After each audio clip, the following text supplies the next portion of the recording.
जागरूक जनतेचे एकमत, आपलं जागृत जनमत।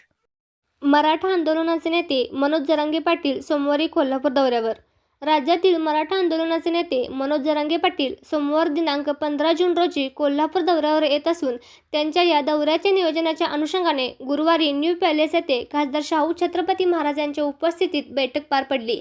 मनोज जरांगे पाटील हे कोल्हापुरात आल्यानंतर शाहू छत्रपती महाराज यांची भेट घेऊन त्यांच्याशी मराठा आंदोलनाच्या अनुषंगाने चर्चा करणार आहेत। तसेच ते म्युझियमची सुद्धा पाहणी करणार आहेत, अंबाबाईचे दर्शन घेणार आहेत। या भेटीवेळी कोल्हापुरातील मराठा आंदोलनातील कार्यकर्त्यांशी सुद्धा जरांगे पाटील चर्चा करणार आहेत। या चर्चेदरम्यान सरसकट मराठ्यांना कुणबी जात प्रमाणपत्र देण्यात यावे, जात पडताळणी समितीने त्या प्रमाणपत्राची तात्काळ पडताळणी करून दाखले द्यावेत। तसेच सारथी व अण्णासाहेब पाटील महामंडळ यांना प्रत्येकी 5,000 कोटींचा निधी शासनाने द्यावा, यासाठी पाठपुरावा करण्याची विनंती जरांगे पाटील यांच्याकडे केली जाणार आहे।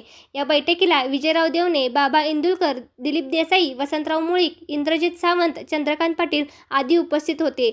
जागृत जनमत न्यूजसाठी कोल्हापूरहून संपादक विनोद पाटील।